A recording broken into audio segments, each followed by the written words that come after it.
Liquid row model बहुत important भी है एग्जामिनेशन पर्पज से. Today we will discuss about liquid row model. We will see what is a liquid row model. We will learn about liquid row model and what are the merits of liquid row model and what are the demerits of this model. What are the assumptions and postulates of this model. And today we will see about semi-empirical mass formula. What is semi-empirical mass formula? What is the application of this semi-empirical mass formula? Actually, liquid row model में क्या है कि liquid row model एक great scientist Niels Bohr उन्होंने इसको propose किया था.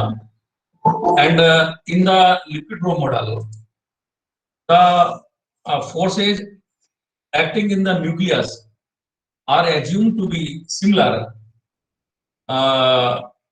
the molecular forces in a droplet of a liquid. Liquid की जो ड्रॉप में जो मोलिकुलर फोर्सेस एक्ट करते हैं उसी के सिमिलर न्यूक्लियर फोर्सेस एक्ट करते हैं. न्यूक्लियस के अंदर जो फोर्स लगते हैं उनमें सिमिलरिटी लेते हुए नील्स बोर ने इस मॉडल को प्रपोज किया. And there are certain marked similarities between an atomic nucleus and a liquid row. We will discuss the similarities. What are the similarities between nucleus and a liquid row? Now let us start presentation of. Just wait for presentation. We will discuss through PPT.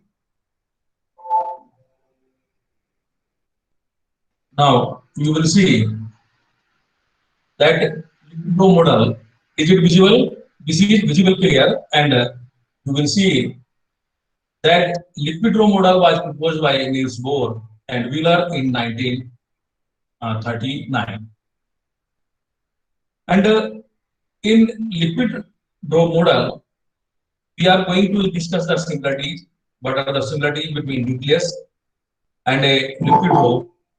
And these similarities and some assumptions we will discuss. Now discuss the similarities one by one. The nuclear forces are analogous to the surface tension of a liquid. जैसे liquid में surface tension act करता है, and due to that surface tension, liquid drop is spherical in shape. Similarly, there are nuclear forces. The nucleus is supposed to be spherical in shape in the stable state, just as a liquid drop is spherical due to the symmetrical surface tension. This is the first similarity between nucleus and a liquid drop. Second is the nucleons behave in a manner similar to that of molecules in a liquid. जैसे liquid के अंदर molecules इस तरीके से behave करते हैं, उसी तरीके से न्यूक्लियस के अंदर न्यूक्लियॉन्स हैं. Nucleons means protons and neutrons. तो प्रोटॉन और न्यूट्रॉन का बिहेवियर जस्ट लाइक बिल्कुल वैसे ही होता है जैसा लिक्विड के अंदर, लिक्विड ड्रॉप के अंदर मॉलिक्यूल्स का होता है. Next similarity is the density of nuclear matter is almost independent of A, showing resemblance to liquid drop where the density of a liquid is independent of the size of the drop. As in the previous lecture, we have discussed that the nuclear density is independent of the volume or independent of the size of the nucleus. Similarly, the density of the liquid drop is independent. तो जो उसकी density है, nuclear density matter की वो उसके volume पर depend नहीं करती है, इस मास नंबर A पर डिपेंड नहीं करती है. मीनिंग ये हुआ the density of a liquid drop is independent of its volume. Similarly, the density of the nucleus is independent of its volume. और हमने देखा था कि जो न्यूक्लियर डेंसिटी थी वो बहुत हाई ऑर्डर की थी, काफी ज्यादा डेंसिटी थी. Next property or similarity between liquid drop and atomic nuclei. The disintegration of a nuclei by the emission of particles is analogous to the evaporation of molecules from the surface of the liquid. As the temperature is given to a liquid drop, the molecules evaporate from a liquid drop on raising the temperature of the liquid due to their increased energy of thermal agitation. Similarly, when energy is given to a nucleus by bombarding it with the nuclear projectiles, a compound nucleus is formed which emits nuclear radiations almost immediately. This is the one of the similarities between the nucleus and the liquid drop. The absorption of bombarding projectiles by a nucleus corresponds to the condensation of the drop. The constant binding energy per nucleon is analogous to the latent heat of evaporization. Similar, the energy of nuclei corresponds to internal thermal vibration of drop molecule. And when a drop, a small drop of liquid is allowed to float, it breaks up into two similar drops of almost equal size. The process of nuclear fission is similar, and the nucleus breaks up into two smaller nuclei of nearly equal. This is the similarity between drop and the liquid drop and the nucleus. Now, one more similarity is there. The intermolecular forces in a liquid are short range forces. Short range forces means the molecule in a liquid drop interact only with their immediate neighbors. जो liquid के अंदर जो molecules हैं वो एकदम जो उनके नजदीक उनके नेबरिंग में जो मॉलिक्यूल्स हैं उनके साथ इंटरेक्ट करते हैं. So this is known as short range. Similarly, the nuclear forces are short range forces.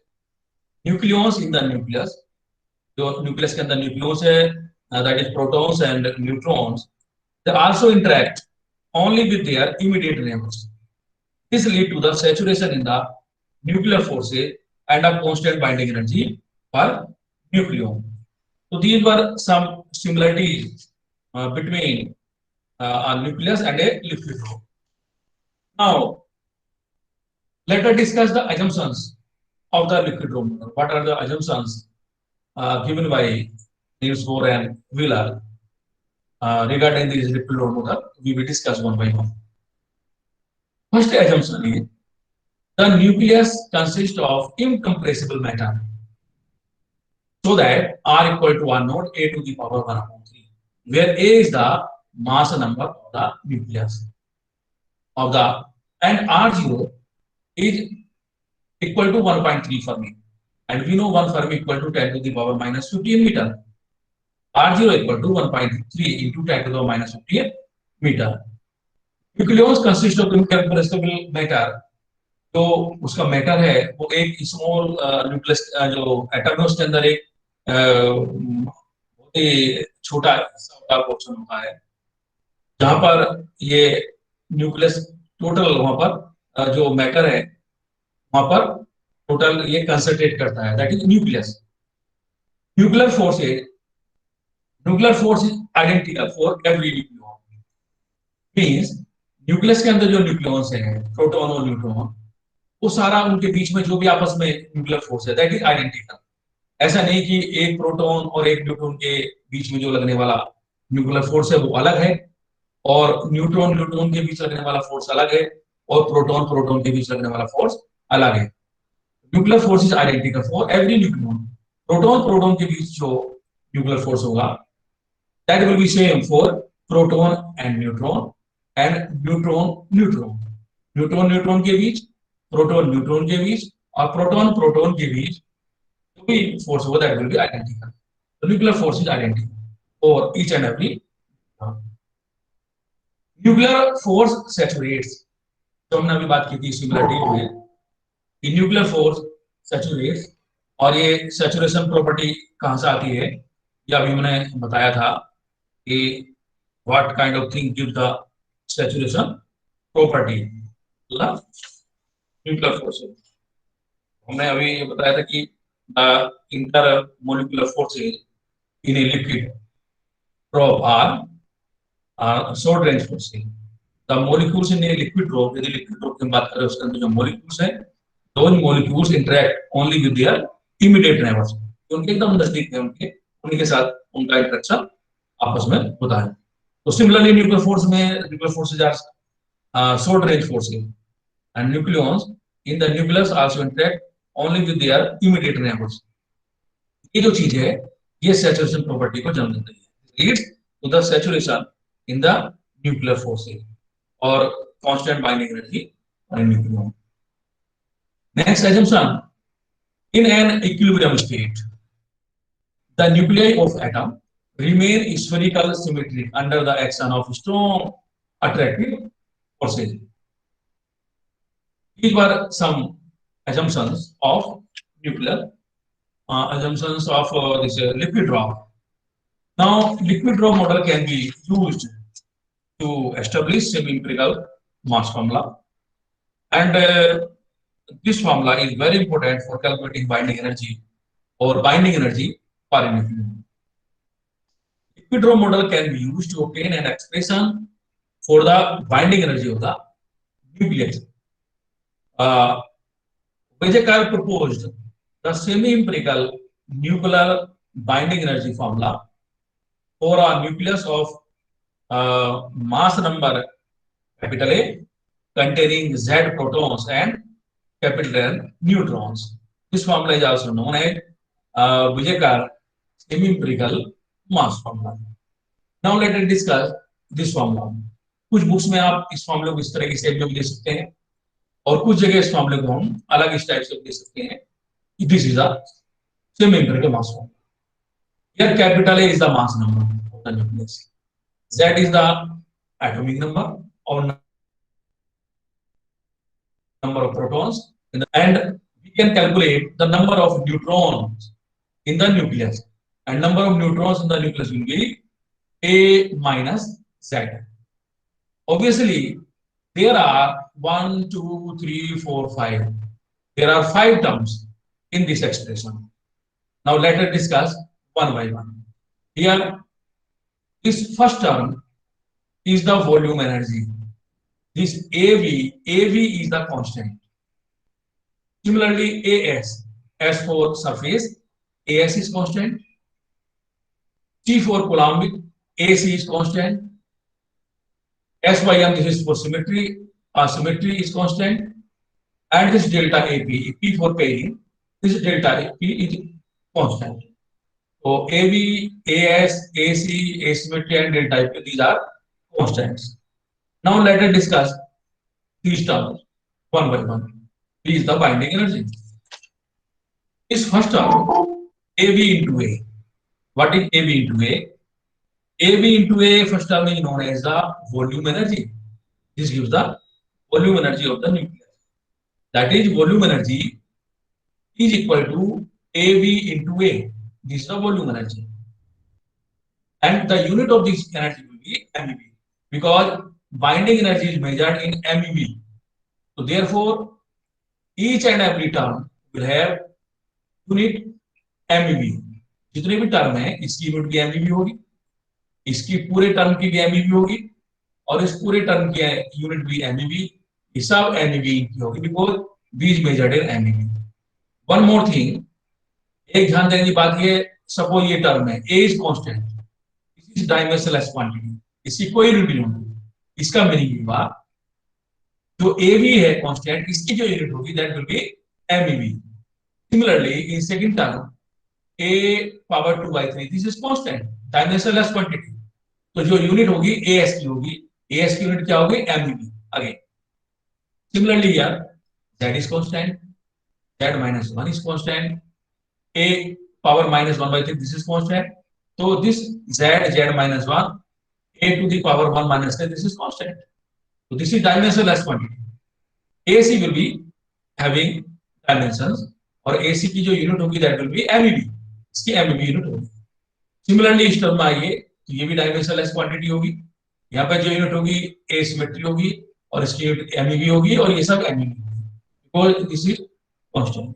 तो इनमें हर टर्म की जो कांस्टेंट है इनमें यहाँ कांस्टेंट की जो यूनिट होगी दैट विल बी एम। तो हम फर्स्ट टर्म की बात कर रहे हैं। This first term represents the volume energy. This the volume energy of the nucleus. तो बाइंडिंग और volume energy is equal to A V into A. It is obvious that this is with plus sign. इसका मतलब ये होगा कि volume energy की वजह से बाइंडिंग एनर्जी बढ़ेगी। जितनी ज्यादा वॉल्यूम एनर्जी होगी उतनी ज्यादा उसमें इंक्रीमेंट होगा। इस volume energy increases binding energy of the nucleus. तो ये जितना ज्यादा होगा उतना ये बाइंडिंग एनर्जी ज्यादा होगी। एक चीज और, ए की वैल्यू जितनी ज्यादा होगी because A B is constant, तो जो बाइंडिंग एनर्जी डायरेक्ट यहाँ पर प्रोपोर्शनल आ जाएगी कैपिटल ए के। कैपिटल ए जितना ज्यादा होगा मींस जितने ज्यादा नंबर ऑफ न्यूक्लियस न्यूक्लियस के अंदर होगा उतनी ज्यादा बाइंडिंग एनर्जी होगी। Means the large total number of nucleus A it will be more difficult to remove individual protons and neutrons from the nucleus। क्यों? क्योंकि बाइंडिंग एनर्जी ज्यादा है। ये जितने ज्यादा होंगे उतनी बाइंडिंग एनर्जी ज्यादा होगी, तो उतना डिफिकल्ट होगा उस न्यूक्लियस को ब्रेक करने के लिए या उसके जो अंदर न्यूक्लियॉन्स है न्यूक्लियस के अंदर प्रोटॉन्स और न्यूट्रॉन्स है उनको अलग अलग करने के लिए, उनको रिमूव करने के लिए होगा। तो this binding energy direct proportional to the total number of nucleus. Now this second term is with minus sign. तो इसका मतलब ये हुआ दिस ये जो टर्म है second term, this is known as the surface energy, और ये नेगेटिव साइन के साथ है। इसका मतलब ये हुआ नेगेटिव साइन का मतलब कि this term decreases binding energy. जो बाइंडिंग एनर्जी टोटल उसमें ये डिक्रीमेंट पैदा करेगा, उसमें ये कमी लाएगा because of this negative sign. ठीक है, तो द न्यूक्लियॉन्स, और एक चीज और, जो हमारे न्यूक्लियर के अंदर न्यूक्लियस है तो उसमें कुछ न्यूक्लियस अंदर है, और जो अंदर है न्यूक्लियस है दो nucleus are completely surrounded by other nucleus. लेकिन जो सरफेस पर जो न्यूक्लियस है उनका क्या होगा? जो सरफेस पर है न्यूक्लियस प्रोटॉन और न्यूट्रॉन्स, सरफेस वाले क्या है वो चारों तरफ से सभी डायरेक्शन से कंप्लीटली सराउंड नहीं होंगे, क्योंकि जो इस उनका जो पोर्शन न्यूक्लियस का सरफेस की तरफ होगा वो तो बिना इंटरेक्शन के बिना सराउंडिंग के रह जाएगा। तो the nucleus at the surface of the nucleus are not completely surrounded by other nucleus. Hence, the energy of the nucleons on the surface is less than that in interior। तो interior में जो nucleus है उनकी energy ज्यादा होगी, और जो surface पर है न्यूक्लियस उनकी एनर्जी कम होगी, इसलिए ये माइनस है। A nucleus of radius r has an area of 4 pi r square because the nucleus is spherical in shape, और जो स्फीयर का जो सरफेस एरिया है वो कितना होता है? 4 pi r square if r is the radius of the nucleus। यदि हम यहाँ पर r का जगह पुट कर दें r equal to r naught a to the power 1/3, जो हमने कल नेक्स्ट प्रीवियस लेक्चर में बताया था empirical formula for calculating the nuclear radius। तो हम वहां से r की वैल्यू यहाँ पे देते हैं, तो जो सरफेस एनर्जी वहां से हम ये आ जाएगी, वहां पर कैलकुलेट यहाँ से कर सकते हैं। और एक चीज और, therefore the surface effect reduces इस binding energy, surface binding. The negative energy is known as surface energy of the nuclei। It is most significant for the lighter nuclei since a greater fraction of their nucleons are on the surface। So this is about surface energy। Now third term, this is known as Coulombic energy। This term represents Coulomb energy of the nuclei। AC is constant, Z is number of protons, A is number of protons plus number of neutrons। तो एक चीज देखने को ये मिल रही है कि the electrostatic repulsion between each pair of protons, because in the nucleus there are protons, there are neutrons, neutrons are electrically neutral, protons are having positive E charge plus E charge, proton का same charge है plus है, तो there will be repulsion between the protons। Proton proton के बीच में repulsion होगा, और जब ये रिपल्सन होगा तो उससे क्या होगा, इससे ये एक बाइंडिंग एनर्जी में इंक्रीमेंट पैदा करेगा। रिपल्सन है, रिपल्सिव फोर्स लगेगा उनमें, तो उससे क्या होगा, बाइंडिंग एनर्जी में वीकनेस आएगी, बाइंडिंग एनर्जी कम हो जाएगी। तो this the electrostatic repulsion between each pair of protons in a nucleus also contributes towards decreasing its binding energy. The Coulomb energy of a nucleus is the amount of work done that must be done to bring together Z protons from infinity into a volume equal to that of the nucleus. हम nucleus के अंदर infinity से protons ला रहे हैं, jet protons, और infinity से jet protons को लाकर हमने न्यूक्लियस के अंदर लाकर रख दिया। उसमें उस प्रोसेस में जो भी वर्क हुआ दैट इज कूलम्ब एनर्जी, और ये भी नेगेटिव साइन के साथ है जो अभी हमने बताया, ये भी उसको बाइंडिंग एनर्जी को कम करने में कंट्रीब्यूट करेगा। इसका मीनिंग ये हुआ, यहाँ से आप ध्यान से देखते हैं कि बाइंडिंग ये जो कूलम्ब एनर्जी है this is proportional to Z into Z minus one. और यदि हम यहाँ पे जो एरिया को यहाँ पर इन्वॉल्व करते हैं तो उसमें उसकी रेडियस पे आती है, तो रेडियस के रेसिप्रोकल होता है। मीनिंग ये है कि जो the number of proton pair proton pairs in a nucleus containing Z protons and this coulombic energy is inversely proportional to the nuclear radius। ऐसा आ जाएगा एक्सप्रेशन में यदि हम R की वैल्यू यहाँ लेते हैं। और ये नेगेटिव है, नेगेटिव को हमने अभी बताया कि this coulombic energy is negative because it arises from a force that opposes nuclear stability। क्योंकि प्रोटॉन प्रोटॉन के बीच में रिपल्सिव फोर्स आ रहा है, तो उससे क्या होगा, स्टेबिलिटी को ये चैलेंज कर रहा है, तो जो न्यूक्लियर स्टेबिलिटी है उसका अप्रोच कर रहा है, इसकी वजह से ये नेगेटिव साइन आ रहा है, बाइंडिंग एनर्जी को कुछ कम कर दे रहा है। नाउ फोर्थ टर्म, इस fourth term is again negative. Negative means ये वाला टर्म भी जो है, जो जिसको हम कहते हैं सिमेट्री एनर्जी, ये भी बाइंडिंग एनर्जी को कम करने में कंट्रीब्यूट करेगी, इसकी वजह से भी बाइंडिंग एनर्जी कम होती है। तो this fourth term originates from the lag between the number of protons Z and the number of neutrons N in the nucleus. The maximum stability of a nucleus occurs when number of neutrons N equal to number of protons Z। ये हमने देखा भी है कि जो जब nucleus के अंदर न्यूट्रॉन्स और प्रोटॉन्स की संख्या बराबर होगी तब उसकी स्टेबिलिटी मैक्सिमम होगी। तो ये जो कहलाता है ये सिमेट्री कहलाती है, n इक्वल टू जेड। और जब सिमेट्री से कुछ ना कुछ डेविएशन होगा, जब n इक्वल टू जेड नहीं होगा, ये कंडीशन नहीं होगी, तब वो कंडीशन असिमेट्री को पैदा करेगी, और उस एसिमेट्री की वजह से क्या होगा, उसकी जो स्टेबिलिटी है उसमें कमी आएगी। स्टेबिलिटी में कमी आने का मतलब है उसकी बाइंडिंग एनर्जी रिड्यूस होगी, माइनस होगी, इसलिए यहाँ पर ये माइनस साइन है। Any departure from this n equal to z introduces an asymmetry, और वो asymmetry कितनी होगी, n minus z, which results in a decrease in the stability। The decrease in binding energy arising from this is known as asymmetric energy। This is asymmetric energy। This is also negative। और यहाँ पे ये पता चल रहा है कि जो asymmetric energy है कितनी है, some constant a minus 2z square upon a is the asymmetric energy। Now the fifth and last term, this is with plus sign, so this term, this is known as correction term। The final correction term, the delta allows for the fact that even nuclei are more stable than odd nuclei।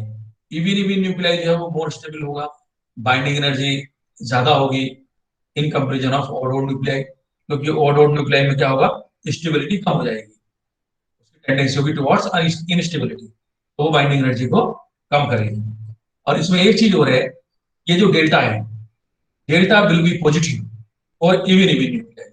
यदि even nuclei है यानी stability ज्यादा होगी तो delta positive है और even nuclei, तो ये टर्म इवन न्यूक्लियाई के लिए कितना होगा, ये पॉजिटिव होगा प्लस। तो ये बाइंडिंग एनर्जी को क्या करेगा, बढ़ा देगा, तो प्लस होगा। और ओड ओड न्यूक्लियाई, ये टर्म नेगेटिव होगा। ओड ओड न्यूक्लियाई के लिए जैसे हमने बताया, उसकी टेंडेंसी क्या होगी, टुवर्ड्स इनस्टेबिलिटी, ये स्टेबिलिटी को कम करेगा।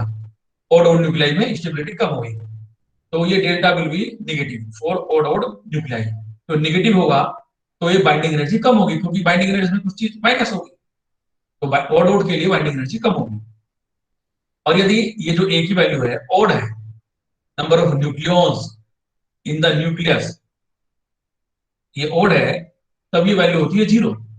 ए की वैल्यू, ये जो डेल्टा की वैल्यू है होगी जीरो, तो ये जीरो होगी और एन ओड ए, तो ये टर्म वेनिश कर जाएगी। तो this was about semi empirical mass formula, और यहां से हम बाइंडिंग एनर्जी किसी भी न्यूक्लियस की इजीली कैलकुलेट कर सकते हैं।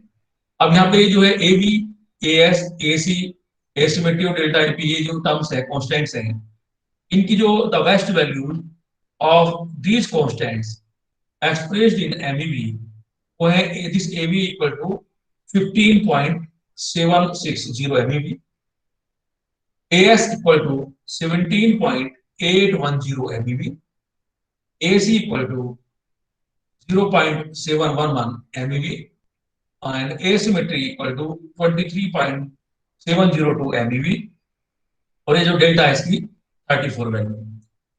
Thus, semi-empirical mass formula is also known as Vedic empirical mass formula. Now, the contribution at the various effects in this semi-empirical mass formula can be represented systematically in a graph. Now, let us discuss that graph. This is the systematical representation of binding energy and each and every term of the binding energy formula, semi-empirical mass formula.